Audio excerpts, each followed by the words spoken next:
What's up, brand nerds? Last time we met, we were at CGI. We go all over the place. And LT, this one is a little bit different because I got a name for it before we even begin, LT. I'm going to call this double time. Double time. So, brand nerds, let me tell you why I'm calling this double time. There are moments on our podcast that we will have folks who are in the content business where they've been a part of working on content development that we see in media, or they will work on the marketing side of said content. And there's sometimes, LT, we'll have folks that have been on the agency side, or they have been on the client side. And then thirdly and lastly, LT, we'll have folks that have worked in the US domestically, or they will have worked internationally. But in the building today, Larry, we've got contained in one guest, someone who's worked on the content side and the marketing side, has worked on the agency side and the client side, and then finally has worked in the US. And we have a Brit, a Londoner in the building today.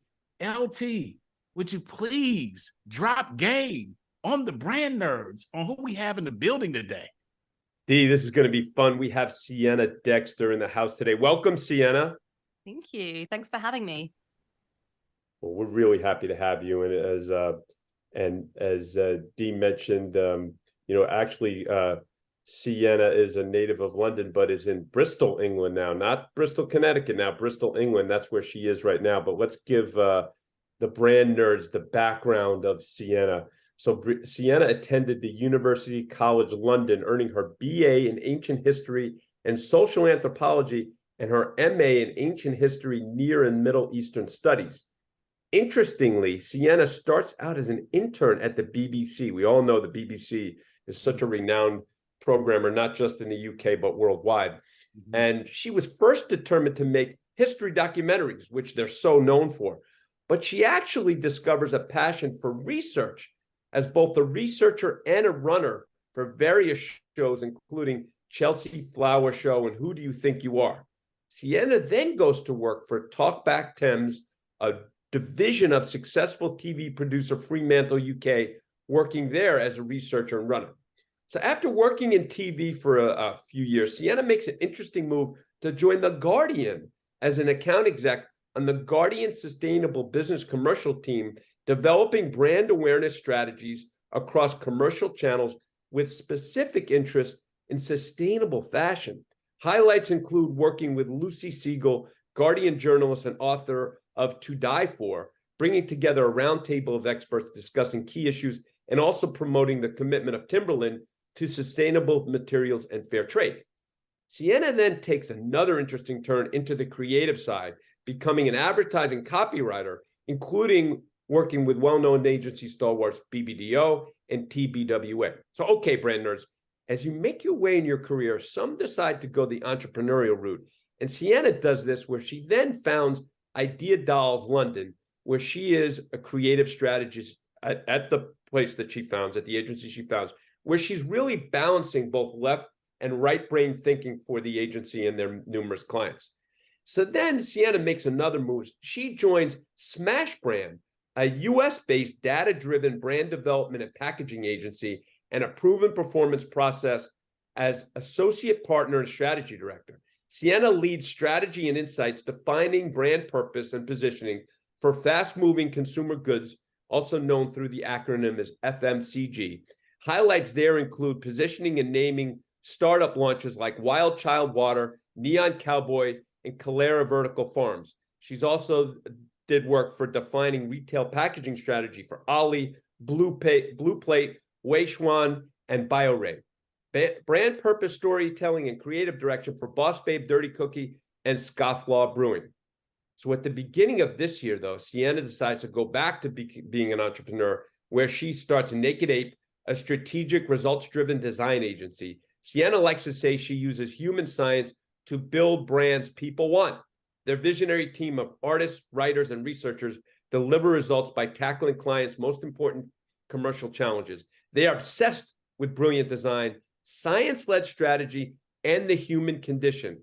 again, feels like the great balance of left and right brain thinking and action. Clients are saying great things, which you can find on their website at nakedapebrands.com. I have to read my favorite one, though, D and brand nerds. You're going to love this. So Alec Mills, the co-founder of Dame, says, quote, "The Dame brand they helped forge is by far our most valuable differentiator." We love that. So here's the great part, too. They're also just really unwanky and fun to work with. I love that. So we think this podcast is already differentiated, and we expect with Siena in the house, this should also be unwanky and fun. Welcome to Brands, Beats, and Bites, Siena Dexter. Thank you. Larry. We thought you'd like that, Siena. That pull that. We love that quote from your client. So Larry, you always do a great job of these introductions. Siena, we call this the giving our guests their flowers. So this is Larry giving you your flowers. And the beautiful thing about it is it happens to all be what you've done.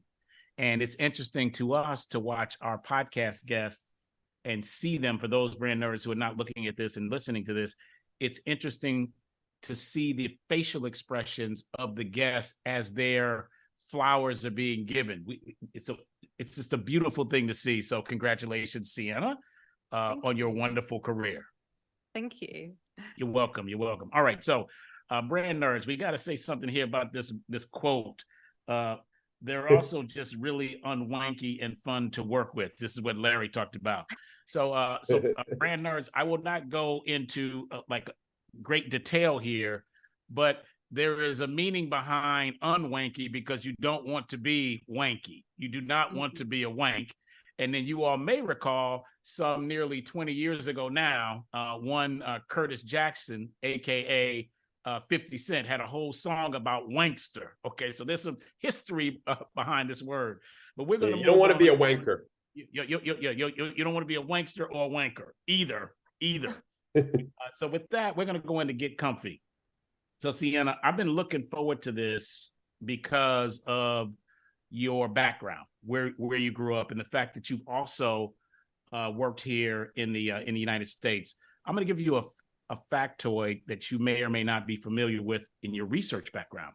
But in the U.S., outside of college or military, 37% of people here in the U.S., they don't live outside of their hometown, 37%. And then 57% have not moved out of their home state. So more than half of the U.S. population have never lived outside of their home state. So now here you are. You grew up in London and in England, and then you came here to the U.S. Now I've spent some time in London, and I've fortunately have been able to travel around the world, but I used to actually have a couple of flats that I lived in for a brief period of time in London. And I had some perceptions of what it would be like to live in London before I arrived.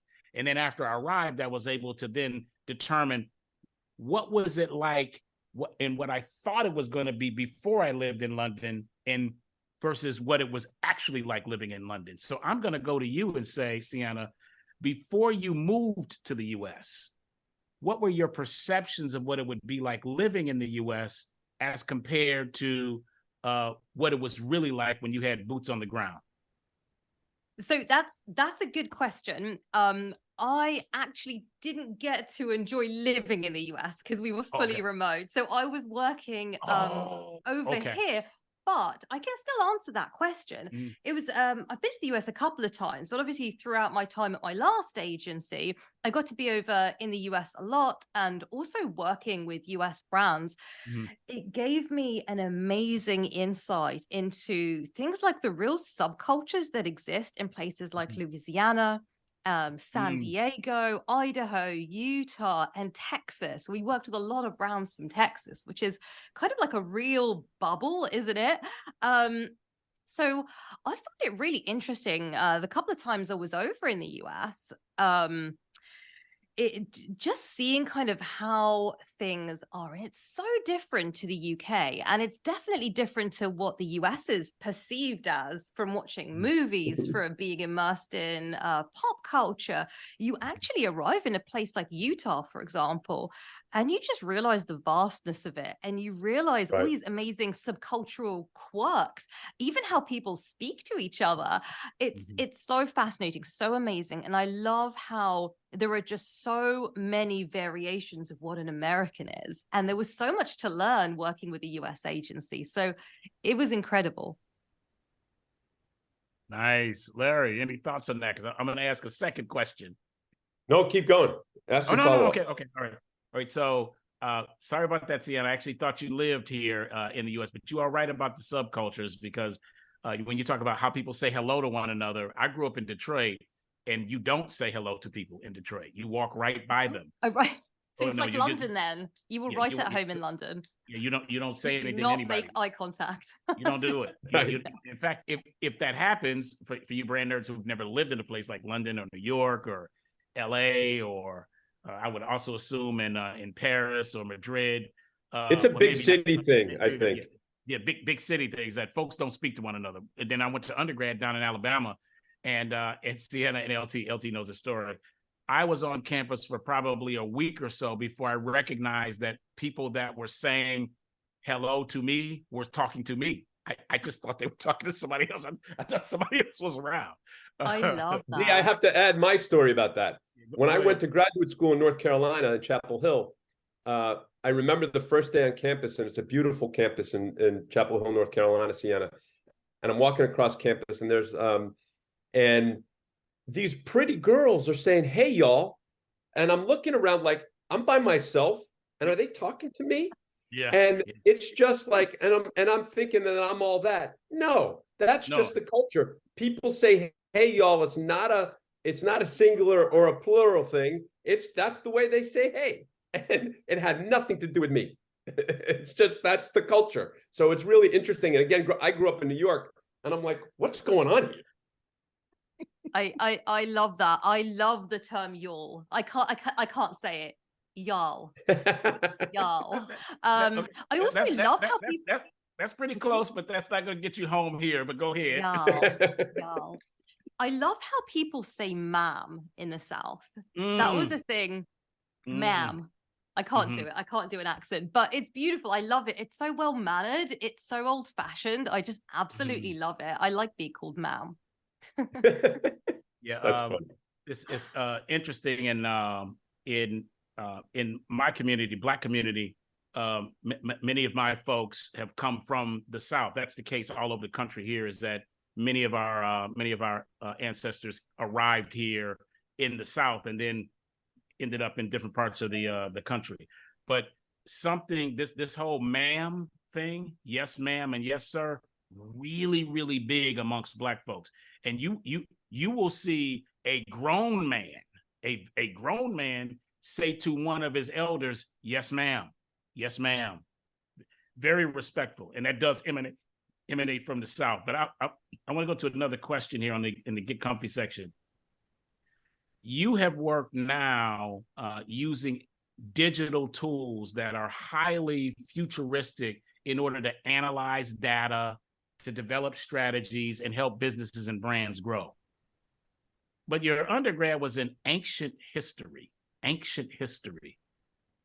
Is there anything that you have learned back when you were working your way through your undergrad degree at university that you can connect and have connected to this highly futuristic, digital, artificial intelligent world? Love that question. That's a great question. So for me, whether you're studying, so I did ancient history and social anthropology. The social anthropology part was really kind of, I suppose, studying how different, we looked a lot at kind of tribal sociology. So sociology is usually kind of in modern societies, whereas anthropology is the name given for predominantly tribal analysis. So people like Malinowski, who would go into Papua New Guinea and assess things like, what is motherhood but then they would research a certain tribe that maybe calls everyone mother. I won't get too more into that. But what was interesting about that, and then connecting that with ancient history and connecting it with the work we do today, analyzing cultures, analyzing consumer testing, what was really wonderful about that is the foundation of reliable data, reliable resources, and also always questioning whether you've arrived at a truth. So understanding that my interpretation of an ancient culture or a tribe in Papua New Guinea, or the work of another anthropologist studying a tribe in Papua New Guinea, or asking 3,000 people what they think of concept A or B, that is just my interpretation. So my interpretation will always be biased. So what we're doing is connecting the dots, but also understanding that how we see things aren't necessarily how they are. That's why you need to really understand as wide a range of inputs as possible, combining different stories, whether you have an interpreter of brands that is female and British, and then you have someone that is male and American. That'll give you two different perspectives. And that's where the beauty really comes in, having a real diverse interpretation of the materials that you have. That is interesting. Super interesting. Arrived at a truth. That's really good, Larry. That's good, Siena. Yeah, that's deep. And I love the way you connected the dots there, because we always talk about this, you know, there's usually nothing new under the sun. It's just manifests itself differently. And so that's why it was a great question for DC to ask you, because, you know, when you do understand ancient history, and as you pointed out, the anthropology of it all, it actually does really help you in thinking about what is reoccurring, but just, you know, manifesting itself a little bit differently going forward. What I actually love is that as far back as time goes, people are actually really similar to how people are now. We still have the exact same issues. We're still just striving to make our way in a world, understand ourselves, and interpret kind of the bigger picture. So there's kind of like, I suppose, the deep and meaningful. Everyone has the same problem still. It's just on different levels. So true. So well said. Back to your quote, Larry, which you know I love, there's nothing new under the sun. And thinking about, Siena, your point about social anthropology and ancient history together, and determining whether you've arrived at a truth. I'm going to bring both these together, nothing new under the sun, and then whether you've arrived at a truth or not. And I want to go to wealth. So Elon Musk is the richest man in the world. And as of today, his wealth is $248.2 billion USD. So this is Elon Musk. And when we hear these numbers, I can see your expression, Larry. Our minds are boggled. $248.2 billion. Like, what can one even do with all of that staggering amount of wealth? But if we go back to a man by the name of Mansa Musa, Emperor King of Mali, 1312 to 1337. Okay, this is Mansa Musa. His wealth in today's dollars, USD, 400 billion. Wow, 400 billion. So as we think about, like, there's nothing new under the sun, wealthy people, that's not new, because there's this dude, Mansa Musa, who was 1.5 times more wealthy than Elon Musk is today. Okay, that happened. And the second, whether we've arrived at a truth, is that there have always been haves and have-nots. There just may be a larger discrepancy in terms of the volume of these folks today. So that's my connection to what you said, Siena, and also what you said, Larry. I love that. Man, Mansa Musa, D. I didn't know where you pulling that one out. That's awesome. I love that. I've never heard of him before. So I would love to know what he bought with all that wealth, because Elon's got a space. So Look it up. We'll put I it will. Yeah. in the notes. All right, Larry, shall we go to our sponsor read? Let's do it. So, hey, brand nerds, back here to talk with you about specificity. And brand nerds, we know many of you are immersed in digital marketing or simply involved in it either way. If you want to optimize your digital marketing to maximize results, we have the solution for you. In 2021, an interesting thing happened that forever changed the landscape of digital marketing. Apple's iOS update was structured to provide users the opportunity to opt out of ads, and more than 90% of users opted out. Android quickly followed suit with similar opt-out numbers. This situation created complete upheaval for the entire digital marketing infrastructure, with engagement rates falling precipitously. So now you know why you may be a 24-year-old single dude playing your favorite game app on your phone, and all of a sudden you're being hit with an in-game ad for Pampers. That's serious money down the drain. Here's where specificity comes in to save the day. Specificity does not track or know users' personal data such as name, social security number, etc. Specificity uses device ID numbers similar to a VIN number on a car, so they track what users are doing without knowing their personally identifiable information, working in harmony with the post-privacy update. Now with specificity, both the consumer and the advertiser are happy, since consumers see digital ads that are relevant for them, and advertisers serve ads to people that are receptive to the message. Let's give a real-life example. If our super producer Jeff's old brand Lunchables wanted to use specificity, they can serve ads to only parents, but not just any parent. They can dial into serving ads to only working parents of children 6 to 12. Additionally, if they wanted to, they could also not serve ads to any parents who are vegetarians or vegans, consumers who are not exactly prone to buy Lunchables. Bottom line is, this would enable Lunchables to be incredibly efficient in serving their message only to those who would be most receptive, and doing it in a way that completely respects said consumer's privacy, since they do not know or learn any personal information about these people. The bottom line is, in 2023, we believe no one else out there can deliver better digital marketing results than specificity.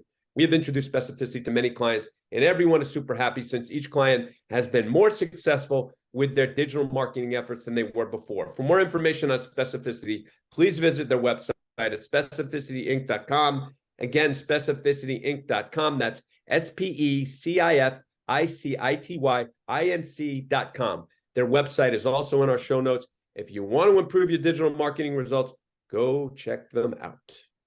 Thank you, LT. All right, Siena. On to 5 questions. I ask a question, Larry asks a question. We go back and forth until we arrive at 5. I get to kick things off. You've no doubt come in contact with many brands and had many brand experiences over your life, but I'd like you to kind of go back and think about the first brand or brand experience you had that really touched your soul. Something that you just couldn't get it out of your mind. You just really wanted to interact with this brand or have this brand experience. And when you did it sometimes, Siena, you maybe interacted with it or thought about it, and you thought, I've been thinking about this for 15 minutes or doing whatever this thing is with this brand for 15 minutes. It's like an hour, 2 hours. Like, I lost track of time. I love this thing so much. A bit like a first love. What was this brand or brand experience for you, Siena? It's such a good question. And gosh, there are so many. And working with brands, there's obviously so many that I've come across since working in branding that have had a different impact. They just hit differently to when you're unaware of what's going on under the hood, so to speak. So true. Should I go way back to kind of the earliest brands that have had an impact, or are we talking more brands that I've worked on? Yeah. That's actually way back. Yeah, there are. Can I do more than one? Can I only do one? Yeah. Just one. Okay. The first one for me had to be Disney. I was just, and I grew up in the 80s. So I was born 83. I'm giving away my age here. But we still had a television that had like the 2 buttons on the front that you have to like manually press by going up to the TV set. Right. And a telephone that you had to like ring. and I had like, my grandma had like a video player. So I put my Little Mermaid video in, and I just watched this one video I owned on repeat, and it was the Little Mermaid. And at the end, they would show you Disneyland as well. So for me, growing up, that was something that I always yearned for, going to Disneyland, being part of that world of magic. Disney had a huge effect on me growing up. But I suppose if I were to fast forward to, and this is kind of the complete antithesis of Disney and princesses and mermaids, I would say Doc Martens. So they were really the brand that for me, it was like, right, I am like, when I've got these, I have made it. So it was the real flip of defining who I was as a teenager. And this came at the really kind of ugly teenager stage of like 13. 14, actually younger, 12, 13, when, yeah, you're still kind of figuring out who you are, bridging that gap between being a child, being a teenager. I remember, and don't judge me for this, I was obsessed with the band Hanson, and they, in that video, they were always wearing Doc Martens. And for me, I was like, I need some, I need this. So they're really uncomfortable shoes, by the way. It's not like walking on air. It's nothing like walking on air. They're horrible shoes. And I have large feet as well. So it was not aesthetically nice. But I felt like Doc Martens I'd made it when I had my pair. So I would say Doc Martens. I still have a pair. D, I love the juxtaposition though. I do too. Of what Siena, like, I mean, you can't be more 180 degrees apart than Disney and Doc Martens, I think. But it shows so much about you, Siena, in terms of, and about a lot of us as you matriculate through your life, right? And even just as a little kid going to a 12 or 13-year-old and really trying to figure out, as you say, who you are. And what's interesting to me about both of those brands is both those brands so know who they are.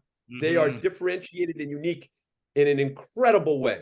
Obviously, everyone knows Disney. Not everyone knows Doc Martens, but if you do know them, you know exactly what they stand for, who they are. Yeah, and you mentioned Hanson, like that's perfect. So that's what's really interesting to me, that you picked two brands that are incredibly unique. They are, absolutely. They also, what those two brands for me have in common is they not only know who they are, but when you consume that brand, it's saying something about who you are. It's defining your personality. It's so true. Wow. I gotta say that I'm not surprised that you would have Disney and Doc Marten. Somehow I'm not surprised by that. And while you got into Doc Martens when you were a teen, I think you said around 13, you're still a kid now. So the Disney mermaid thing was not so far removed. It's not like you were like a Disney fan at like 7 and then a Doc Marten fan at like 37. Okay. Right. These are pretty close. I think that's cool. I think that's cool. Thank you. I mean, Siena, that's great stuff.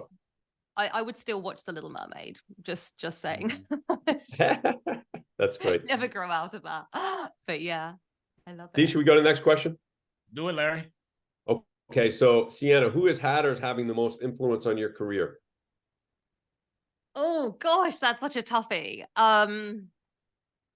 That is such a toughie. Who has had or is having the biggest influence on my career? So I'm going to say that the biggest influences on my career have been, I mean, there are so many, it's hard to focus on just one, but if I go to those moments where it has really kickstarted something really powerful that has driven me forward and made me really want to be the best I can be, I've got to say it's actually the times when I've come across people that have said, you can't do this, or you're not good enough. And for me, that just makes me go, I'm going to show you. I'm going to show you that I can. So there were a couple of working in sales, and this was back in my kind of Guardian days, account management. I came across one of my sales managers who just I was going for a promotion or something like that. I'd been headhunted by a rival company, and I just remember the words ringing in my ears. He just said, you know, you're just not that good at sales. And I was like, Ooh. okay, well, I've just doubled my salary in a year, so I'm just gonna go and do this. So that was interesting. And I've had it a couple of times in my career where a creative director would say, do you know you're just not that good a writer? And then it's like, okay, well, I'm going to have to obviously set out and show you that I am. So really, it was those moments that have really given me that fire and that drive to, I suppose, prove them wrong, but also show that I can do it. Siena, we've done 150 episodes. We've never had an answer like this. That's amazing. That's really super cool and says so much about you. That the people out there, the naysayers who have had the most influence on your career. And it sounds like they're almost rocket fuel for you.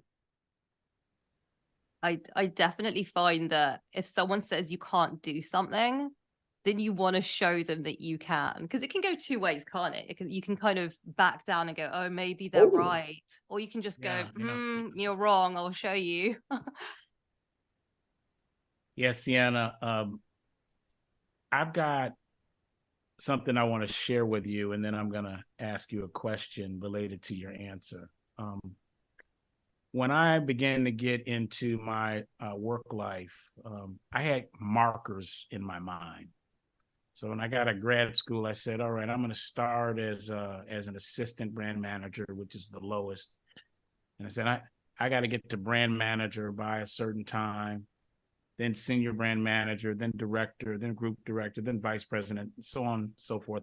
So I had these career markers in my mind in terms of jobs and responsibility. I had family markers as well. I want to get married by X time. I want to have this many children, certain kind of a house I want to be in, cars that I want to drive, experiences that I want to have. And what I did not recognize as I was ticking these things off, Siena, is I was doing them because I had society that I look towards that says I'm supposed to be doing these things at this time in order to have a quote unquote successful career, successful life. And so after I divorced, I had like a reckoning, a spiritual and personal reckoning. And it resulted in me being able to look back and see that I was running my life according to what I describe as social inertia. It was just happening, Siena, just happening, almost imperceptible to me. I was just almost unconsciously. Unconsciously, yeah. Most of it was subconscious, Larry. Thanks for saying that. Then I had this moment and I said, Siena, I'm no longer going to live my life according to social inertia. Between myself and my God, I will live the life that I want to live according to what my God and I decide I'm going to do. And I don't give, well, as my daughters would say, Siena, I give 0 F's about what other people think or what society thinks or says. So I now come to you. You have said, hey, when somebody says, Siena, you can't do this, like I'll show you, and then you've done it. Where are you on this point of doing things simply because Siena wants to do them, not because of what someone says Siena cannot do? Wow. I absolutely love how you pivoted that question. And you're right. It is so important to actually work out why you get out of bed in the morning. Mm-hmm. And, it can't always be to prove a point. It can't always be to prove that teacher wrong or your parents wrong or that, nasty boss you had wrong. it's going to be because it's something that genuinely makes you feel like you're fulfilling your own purpose. And Right. it's quite interesting you've touched on that, because this has been a journey for me over the last year. It's gone from kind of, you know what, I am going to set up my own agency, and I'm going to, I'm going to serve great brands, and I'm going to do good things. And there comes a point where, especially, when you're running your own agency, you're doing a lot of sales, you're doing a lot of cold calling, a lot of pitching. And at one point you go, is this actually what I want to be doing? So I did actually work with a coach to define my own personal purpose. Mm. Good And for you. why, and working out why, I was saying to her, oh, I want to do branding. And she's like, why do you want to do this? Do you actually want to do it? And we arrived at a point where it wasn't just running an agency. It wasn't just being a strategist or a copywriter. It was really tapping into exactly the work I want to do. So helping brands that can change the world, that have the power to positively impact, change culture and change society, helping them communicate these messages to new audiences, helping them get that translation of how to get these wonderful concepts and actually positively change the world for the better. And for me, it's tapping into waking up and not going, I want to do branding, because I don't think anyone really does that. And this is a really cool project. It's waking up and going, I'm going to make a difference today. The work I'm going to do is going to change the world for the better. I'm going to help brands that mean something get their word out and transform lives. And that gives me that fire again, beyond proving someone wrong. And by the way, using the motivation and the fuel, to Larry's point, of someone challenging us brand nerds, that's okay. Like, logs burn, whether they are logs meant to knock you out or logs meant to keep you warm. They both burn. You could use them. But to your point, Siena, it's good to use both types of wood. That's right. All right, I'm going to go, Larry, should I go to the next question?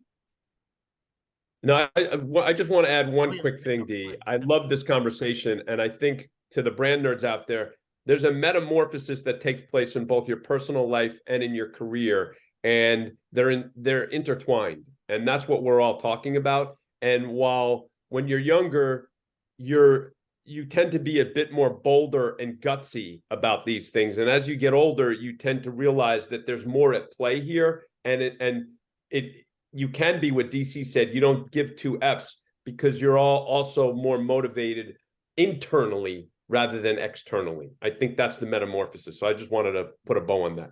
We can go to the next question then. Good ad. All right, Siena, all of these dualities that you have now exhibited and lived, you've had some W's, some dubs, some winning things that have happened in your career. Otherwise, you are not where you are right now. But I am curious, in none of those winning things, for this next question, Siena, I am only interested in the L's, the losses. And I'd like you to give us a story of your biggest F up, the one that is just, you thought it was going to go one way, you had intentions of it going another way, it went left, it went the other way. And perhaps more important than the F up, Siena, is what you learned from it.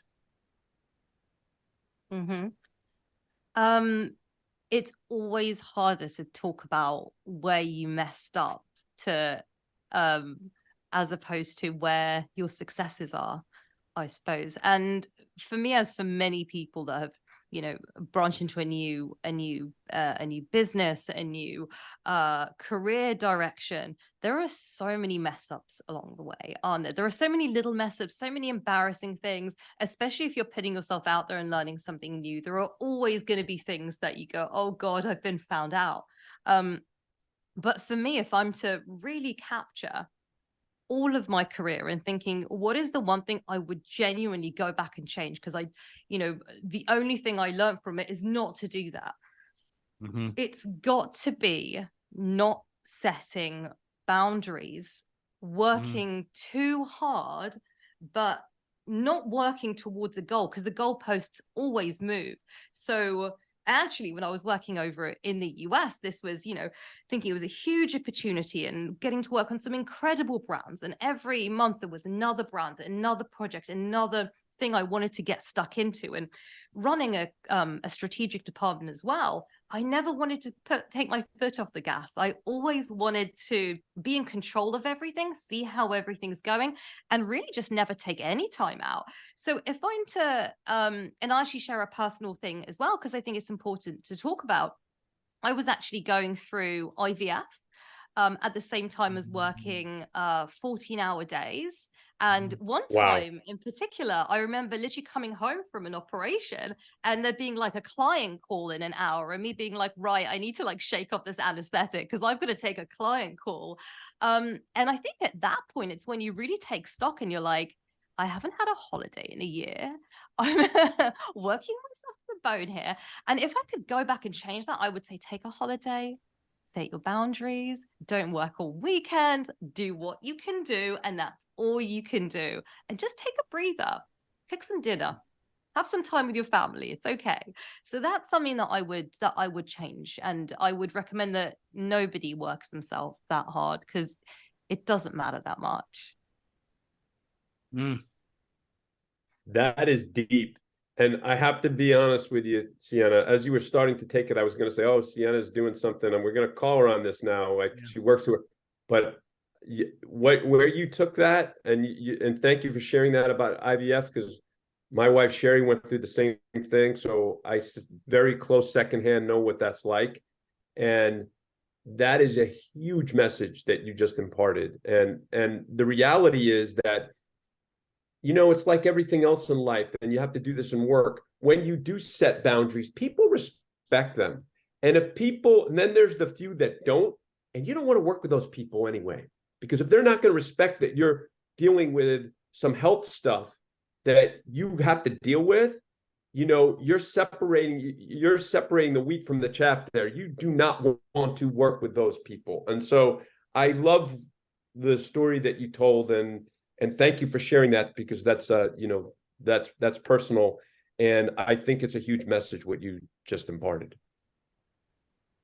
Yeah, Siena, we say in our podcast that what makes the great ones great, there's a correlation factor of 1 to some degree of vulnerability, and you have exhibited that here, and I'm thankful, and I know Larry and the brand nerds are thankful as well. When you started, though, just like Larry, it reminded me of a question that is one that's often asked of folks when they serve as a reference. So let's say I'm serving as a reference for Larry, and they ask all these questions, and I'm offering all of these platitudes, and they say, what if there's something that you would say that Larry needs to work on? Because they're trying to dig to see, no one's perfect. And then the standard answer, at least when we were coming up, was, if there's one thing, he just works too much. He just works too much. That's what he drives himself too hard. It's like, and you can see the person or hear the person that's doing the asking the question going, wah, wah. Right. Come on, man. Like, really? So I thought that's where you were going at first, Siena. And then when you talked about the boundaries, I was like, okay, got it.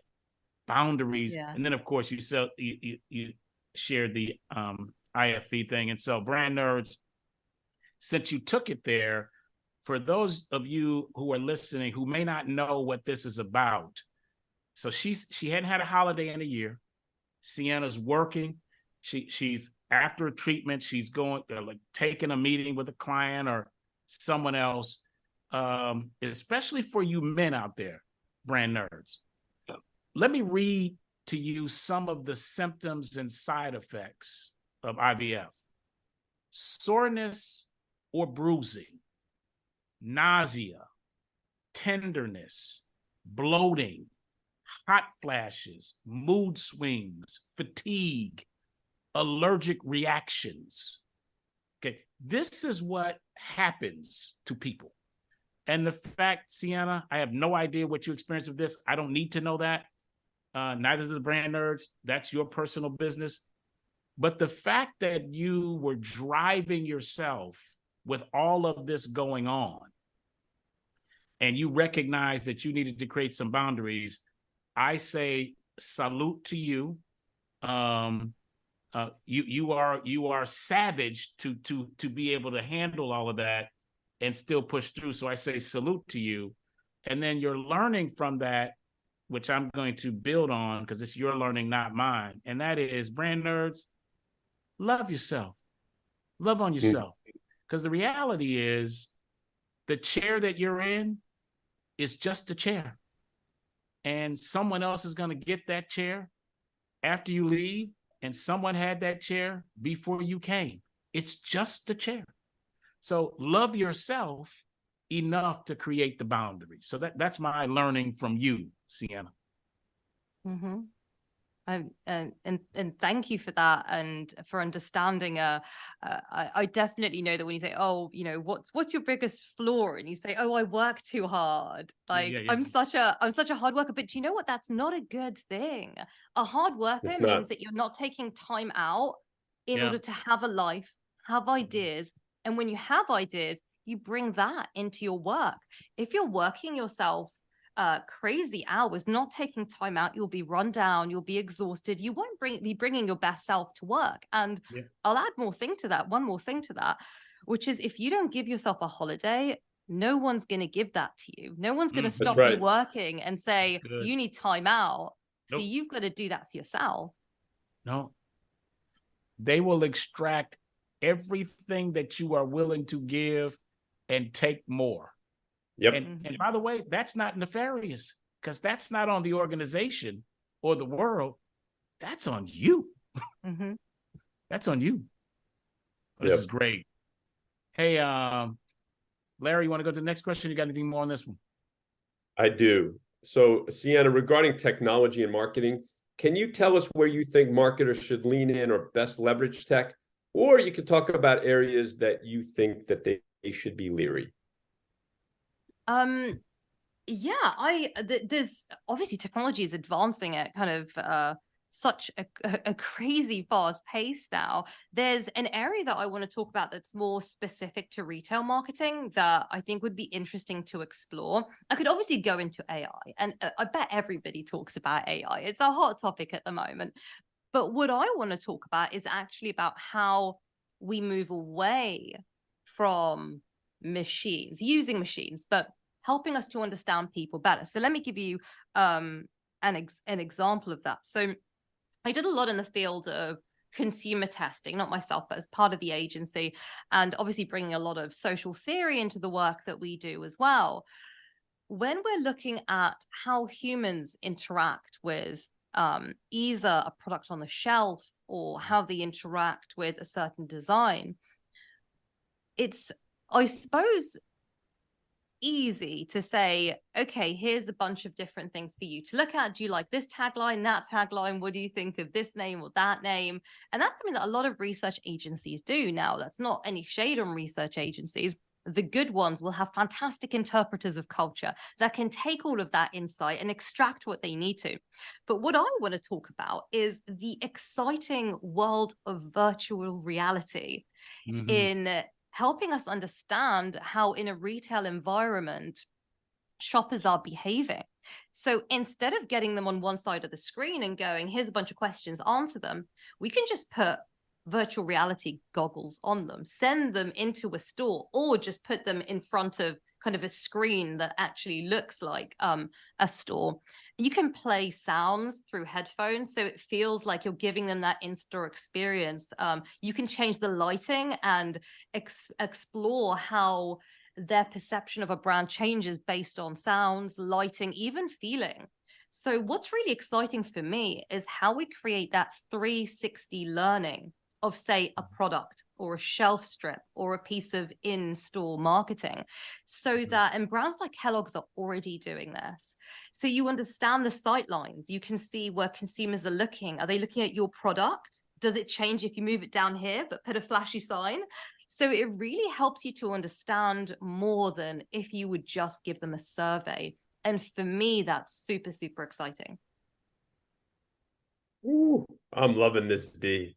So, Siena, I have a couple micro questions on this. So have you been involved in this kind of research?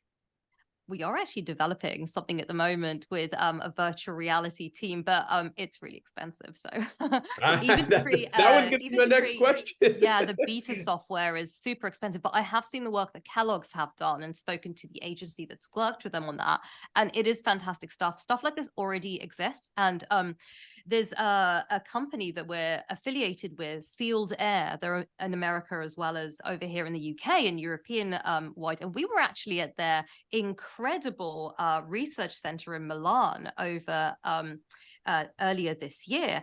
And we got to see they're already developing this software. So they've already created that 3D environment that they're using to actually show their clients how these products look on a shelf. So it's just that step further in actually getting those insights and interpreting them. So that's something that we're hoping to develop over the course of the next year or two. Wow, that's super dope. Another quick question, then I'll shut up, D. So if you're 6'5", or I'm talking height, sorry, in American, but if you, depending on your height, also depends on the way you see a shelf. So I would imagine that when you have different respondents, you can adjust to that as well, which of course has a lot to do with the way people interact with on-shelf experiences. So, right, like you could totally customize it that way, I'm imagining. You would be able to test how different. So in the one demo that I saw that was pretty cool. It was it's openly available by Kellogg's, and they actually tested out a burst disruptor, a shelf strip, kind of right there next to their new pack of cereal, and they wanted to test whether it works better if the pack is positioned at eye level, which you'd think that would be the best, or moving it to the top shelf. From the data they gathered, actually, with that promotion, top shelf worked better than eye level. Wow. So they're able to gather all of those insights. And yes, height would have something to do with it if you're marketing more to women or children, even, not that you would market to children, but perhaps children with pocket money. That's where I was going with cereals. If you could be at kid level, right? Like, exactly. Anyway. We talk a lot about, and I worked on a kid's vitamin water brand. And pester power is a thing. Kids will say, oh, I want that. And parents will buy that because it's just easier to know that your child has chosen that. And that actually, you're not going to have to bug them to drink their water or take their vitamins. Yep. So, having it eye level to a child's sight view or in their trolley, I mean, that's actually really interesting. Totally. Dee, I know you have some thoughts. I do. So I'm going to say this now, and I bequeath my rights to this to you, Siena, to my rights to this idea, which I bet is already being worked on. But as you describe this technology that allows one to read and analyze where the eyes go, I can also imagine that they can read the amount of time the eyes stay on a particular package at retail, the distance at which one locks into the package. All of these are wonderful, quantifiable, and in some ways visual and tactile things. If they reach for it, they can see, okay, how long of a time do they keep the box and look at it before they put it in the cart or put it back on the shelf. That's all great. And let's call that the science of our marketing profession. I'm interested in the art and also in the emotion. So what I would be interested in this technology is its ability to read pupil dilation, its ability to read temperature, body temperature, pulse, because that then speaks to how excited one is. When you were growing up in London, and you went into a Disney store and you saw that Little Mermaid VHS tape, you weren't just looking at that tape, Siena. If that was happening, you were loving that thing. Yeah. You were probably like, Mom. Okay. So I'd be curious to find out when technology advances to that level, in addition to what you've described. That's what I yearn for. Love that. Do you know, I actually, and it's strange considering how much I talk about emotion versus logic and not just seeing how people are looking, where's the site going, but actually understanding why and connecting that with a heart rate. Without talking to the techies on the team, it's hard for me to say when that's going to happen. But understanding if eye tracking technology already exists, is virtual reality exists, it is literally just a pulse monitor to track that. Right. Pupil dilation, I'm not sure, but we already have Fitbits. We can literally track that with an Apple Watch or a Fitbit to track the heart rate. So I don't see that being something that would be difficult. And yeah, I mean, that's incredible. Yeah, but I'm glad you brought that up, both of you. Like, biometrics research is already around. There's companies that do that specifically when they show ads to people and they strap them up and measure all those things, from pupil dilation to heart rate, etc. So, DC, that's your point. Once you have a virtual reality headset, there's a way to connect all those dots too. So it's just taking existing things, but to Siena's point, it's going to be a little expensive to connect all those dots. Not expensive. You're going to need a couple bags. But if it makes a material change, if it's really expensive research and you're spending, I'm throwing out a $500,000 on really expensive research, but it gets you more shelf space in a store, or, materially changes what that's chump change. Absolutely. I will definitely second that as well. Even companies like Nielsen Bases will charge hundreds and hundreds of thousands for their research. If you're a large enough company and I always say, what are you hoping to gain from this piece of branding or piece of marketing? What is the quantifiable value that this is worth to you? And if you're hoping to make profits of 50, 60 million, and this bit of research is going to cost you one, then surely that's worth it. Exactly. Yeah, I'll say this one thing before going to the final question. I am loving this discussion, but me too. Combining biometrics with virtual reality in retail. Here's an example of what I mean. You go into a sporting goods store, a really big sporting goods store here is called Dick's. It's called Dick's, Siena. So let's say customer goes into Dick's Sporting Goods, and there's a group of customers who buy brand Jordan shoes and Adidas shoes. So they go in and they buy these shoes. So right now, based on the data available, and then if we go virtual reality, the data that would come back is that, this person bought this particular shoe, and maybe they also looked at their basket and they see some other things. And they somehow notice that when a person buys a brand Jordan shoe, their basket size is on average 15% larger than Adidas.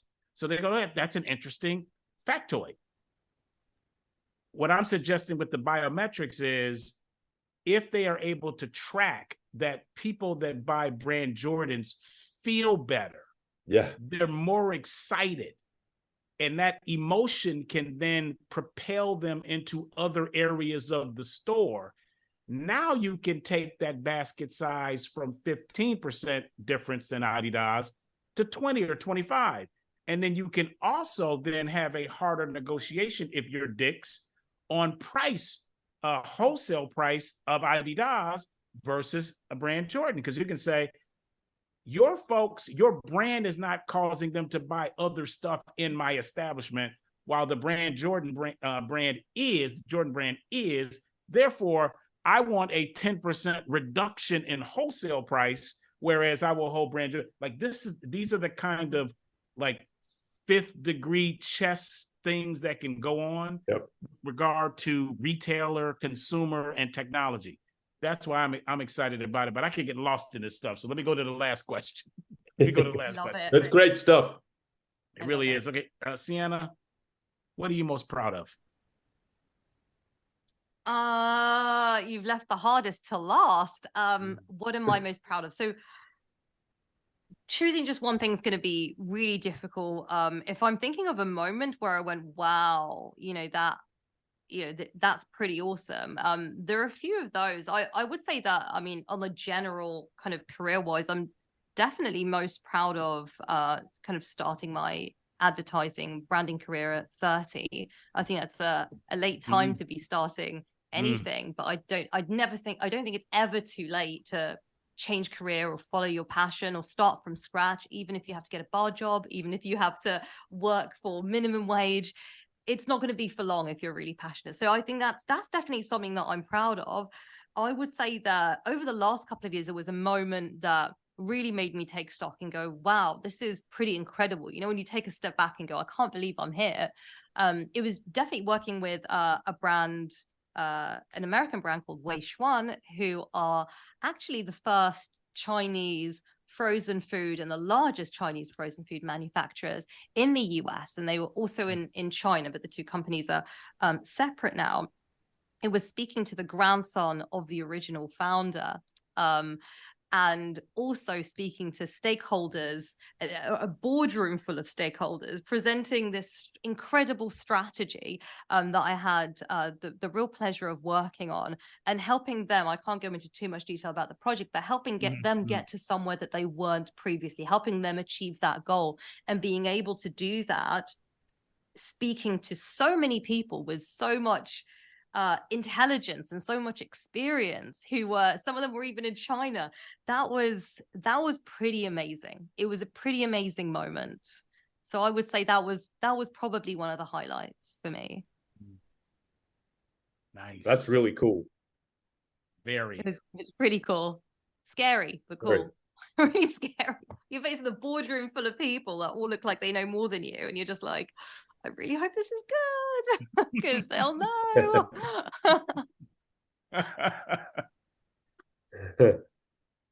I don't have any more on that one, LT. I don't either. I think that's a mic drop. I think it's super cool that you have that moment, because when you do it, when you have moments like that and you painted it really well, when you're in a boardroom and you're really helping people advance their business and everybody in the room knows it, that's really cool. It's pretty amazing. Really cool. All right, Siena. So we are going to our next segment, and it is called What's Poppin'? What's poppin', D? What's poppin', Siena? What's poppin'? So, Siena, this is our chance to shout out, shout down, or simply air something happening in and around marketing today that we think is good fodder for discussion. And we know you have something, so you're up, Siena. I do. So I want to talk about Gen Z. And I know everybody's talking about Gen Z at the moment, but there has recently, over the last 2 weeks, actually, a study came out by University, King's College, who are here in the UK, in London, actually, and they brought out a study that basically said that Gen Z are the laziest generation. That was their outtake from studying Gen Z. So I want to talk about that because, first of all, I don't think Gen Z are lazy. I think that they're just misunderstood. I think Gen Z are not hustling in the same way that millennials are, and it's such a negative, toxic word, hustle, as well. I think that they're just going, actually, no, they're setting their boundaries, and perhaps they're perceived as lazy by our standards, but they're actually going, do you know what? We want to relax right now, so everyone just needs to relax a bit, and I like that. What do you guys think? What you think, Larry? Good. Well, I love that you're connecting the dots there with your biggest F up. And I think that's really consistent with really what you're saying. You're admiring Gen Z because they're coming at things from a more balanced perspective than previous generations. So am I interpreting that right? I think so. I think if we even look at the kind of brands that are looking to target them, they are, so for example, energy drinks are not succeeding as much as relaxation drinks at the moment. Brands like Recess that are the Gen Z brand. I absolutely love this brand. They are doing better because they're saying they're selling relaxation over, say, an energy drink or a sugary drink. And I think that's good. So yes, Gen Z are the generation that are setting back. I mean, I'd love to just see what you guys think as well. Are they setting more boundaries than previous generations? If we look at, say, millennials versus like my parents' generation, who were kind of in their 20s in the 80s. What do you guys think? Do you think Gen Z are different, or are they just doing what all teenagers do? That's the question, and let's separate that. So I think Yeah. that there's certain things that we all experience, no matter what your generation is, whether you're baby boomers or Gen X or whatever, when you go through life stages, right? And that's what you're really asking. Like, are they really that much different, or are they just young folks who are, going through the life stage of being young? And isn't it pretty much the same as all the generations? And what I think happens is, I think that there's certainly the stages, to your point, but then I do think that each generation has a bit of its own footprint or thumbprint. I'll use that, right? That's a little bit different than the others. And I think where you're going is that the folks who are writing the history on this generation are older and looking at the things, in air quotes I'm putting, wrong, when in reality they're going through the similar life stages, and you're admiring where they're going. And I'm with you. I think that the Gen Z folks also are much more balanced, and they're also looking at brands and holding them accountable. So if they're not doing things that are good for the environment, or they're not doing things that are good for society, these folks, the Gen Z folks, are going to take them to task for that, when the older folks, that if they like the brand, it just didn't matter, and so I'm with you. I think that that I admire where they are, and I also think there's an element of where I was going, is that some of the older generations do the old guy or girl get off my lawn kind of thing, because they say, well, when I was a kid, the old funny story, I walked 5 miles to school uphill in the snow, right? And when in reality they didn't do that either. And I think you need to look at it to give the young people some grace, but also know that they're doing some things that are really cool. And quite frankly, our society can use some, in my opinion, some changing and some infusion of youth perspective. I'm Greta is I'm thinking of the young lady in the Netherlands, Greta, I forget her last name, who I think is Thunberg. Yeah. Yes, right. She's awesome. And she, to me, is I think she's 20 or 21, if I'm not mistaken. And I think she's a perfect illustration of what you're talking about. Absolutely. And I don't get to kind of meet many people, especially the younger Gen Z category. But when I do, I'm just blown away by how articulate, first of all. They're such an articulate generation. They are really more in touch with their feelings and able to express where they're at so much more than, say, I was at that age or my mum's generation. And I think that's really something that defines them. They're able to really think about what they want, and they have these amazing role models. But yes, I mean, like you say as well, it's a lot of the time it's a stage in life, isn't it?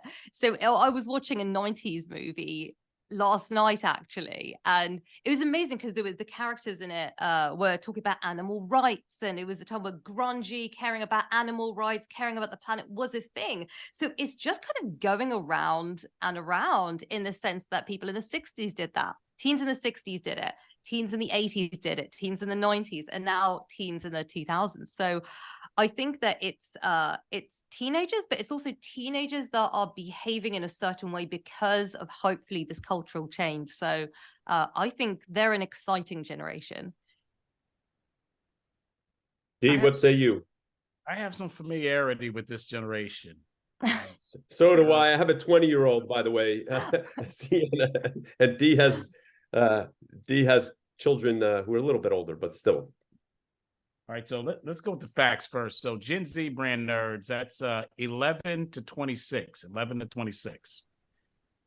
Two of my 3 daughters are firmly ensconced in that age group. And my eldest daughter, Haley, who is a part of our podcast here today, she is 1 year on the outside. So let's just put her in there for a moment. So that's the age range. So I know this age range. I understand a little bit about this Gen Z. Point number 2 is, I assure you, Siena and brand nerds, that there were not Gen Zers leading this study at King's College or University in England. I assure you they were not Gen Zers. All right. I don't know where they are on the strata, millennials or X or boomers, but they were not Gen Zers. Too true. And so what I've heard you all say, and I understand, I think I understand, is that, Siena, is that young people have always been described as something by older generations, and oftentimes it's disparate. They're disparaging them. They're lazy. Yep. They don't respect, and they don't take things seriously, no matter what it is. I remember like Gen X is that they're rebels, all of these different things. But my question is, what's different about Gen Z? Why are they specifically different? And I have 2 reasons why I believe they are different. They are different. And I also have a reason why I believe that other generations speak to them about them and describe them as lazy. The first reason is they know more. They know more than any generation of youth ever born in the world. They have access to more information, access to more data. So what a 10-year-old has access to now, 100 years ago, a 100-year-old did not have access to. So they just know more. And then the second reason is, when I described I got caught up into social inertia, they don't care. They don't care to be caught up in the social inertia. And here's the reason why. Let's use my daughters. My daughters love me. Sydney, Lauren, and Haley, Siena, they love me. But here's what they've witnessed in their father. They've witnessed their father grind, work hard on the corporate, go up the ladder, get to the uppermost parts of it, and leave. They've seen their father start a business as an entrepreneur and seen it do really well, and they've seen it all nearly lost. They've seen their mother and father together for 20 years, and then they've seen them divorced. They've seen their mother find her own way after divorce, and their father find his own way after divorce. They've seen all of this, and they've said, okay, I love you, Mom. I love you, Dad. Dad, you've had a very successful career. I don't want to live that life. You live that life. I don't want to live that life. And I think a lot of these Gen Zers say, you may call us lazy, Gen Xers, millennials, and boomers, but actually we're not lazy at all. We're just not going to do what you did the way you did it. So that when you are laying in a hospital bed and you're about to take your last breath, you are going to be thinking about the last email you sent. I'm not. I'm not. So you can call me lazy if you like to, but I'm good over here. That's why I think they're described as they are. I actually think they're smarter. Hey, it's really interesting. We came at it all from different places, but we're all 3 of us, I think, saying the same thing, in that we have great respect for this generation. And I see it. I totally agree with everything you just said, Dee, and I think it's balance. I think they see the balance of life in a much different and better way, as I was alluding to hold brands accountable. The other generations don't do that. No. Yeah, they don't, Larry. We gonna say something else, Larry? Nope. I will say this, okay, brand nerds out there who are Gen Z, I will say, hey, I'm with you, but some of y'all do need to step up now. Okay, some of y'all need to step up. Okay, it's okay to say I don't want that. I don't want that life of the millennials or the Gen X or the boomers. It's okay to say that, but don't roll around here thinking you're supposed to be driving a Mercedes Benz and living in a flat in Nottingham, and and expect not to be working. You got to work. That's right. Okay. So it's okay that you're like, I'm not down with all of that, but don't at the same time go, I need to be flexing in all of these financial ways. No, it's all good. You don't need to do that. But don't look at us and frown upon us and tell us we got a problem because we're doing that and we're working and you're not. So I just had to put that out there. This is true. This is true. Wow. Siena, that's a great topic. Thank you for introducing that. I think that was really awesome. And we're at the show close, y'all. This has been, Siena, you've been a joy. Thank you. It's been incredible. Appreciate you big time. Yeah, you've been great, so, Siena. I have, as usual, a ton of learnings, but I'm gonna keep it to 3 today, which 3 great ones. Good. So, I love what Siena said early. Brand nerds, whether you're a researcher or you're involved in brand and marketing, research becomes really important and essential. So you have to think like a researcher. So what Siena said is really deep and something to keep front of mind. So when you're doing research, it's good to always question what is a truth, because ultimately the research is never good if it doesn't get to that. So that's got to be front of mind. So that's number 1.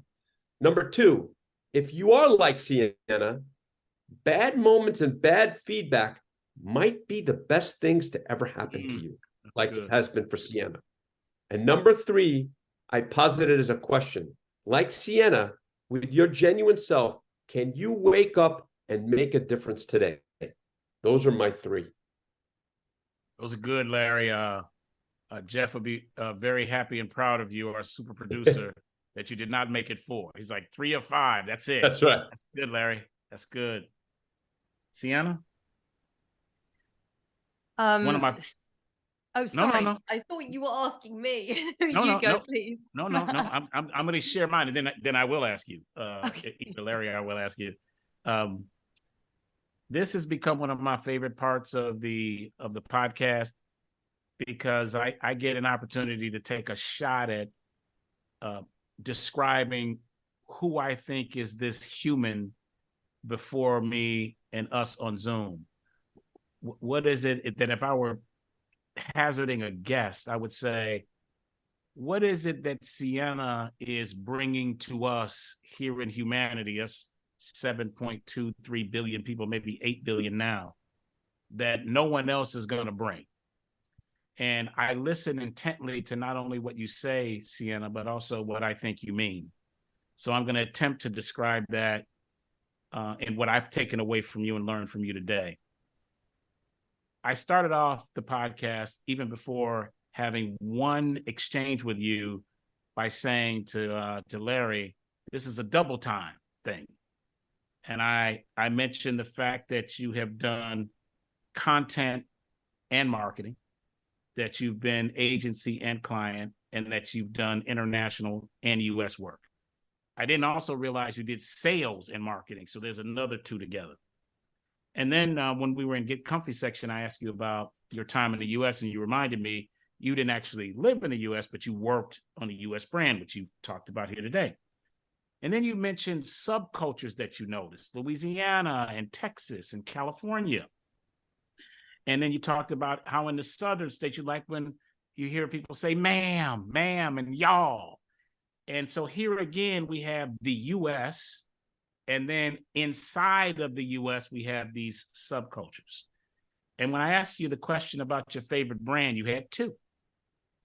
You talked about Disney and The Little Mermaid. My daughters used to watch that. And then Doc Martens. Talked about Doc Martens. And these are 2 very different brands. They start with the letter D, but one's about magic, as you talked about, Siena, and delightment.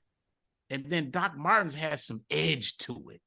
It's got a little edge to it, a little grungy going on with Doc Martens. So then I thought to myself, Little Mermaid, what is a mermaid? So let me just tell you some of the things that are used to describe a mermaid.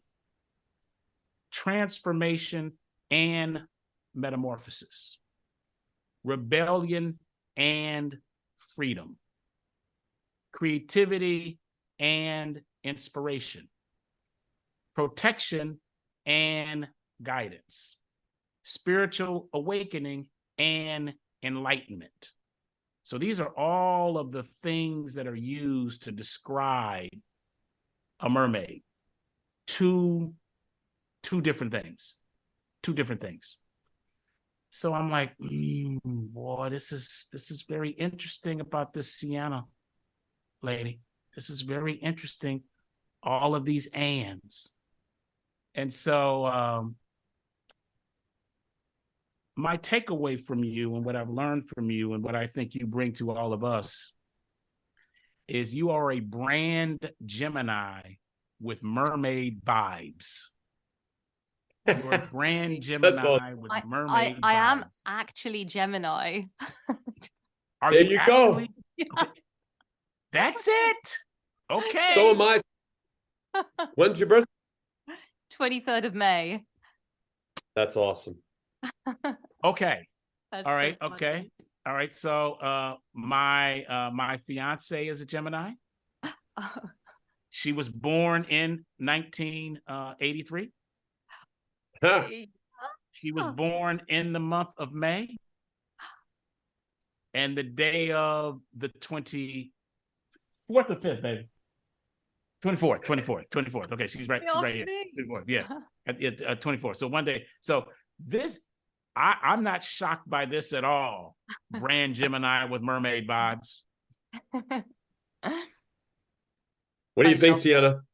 I'm shocked that you just guessed my star sign, but if you know Geminis, you can probably spot one a mile off. And I will just also say that I'm totally okay talking about star signs, because I feel like breaking down personalities and connecting with different personality types is really what brand nerding is all about, isn't it? It's understanding that profile. And I just love how you summed up the duality in my character and in my career. I love that. It was like 5 minutes of therapy. It's amazing.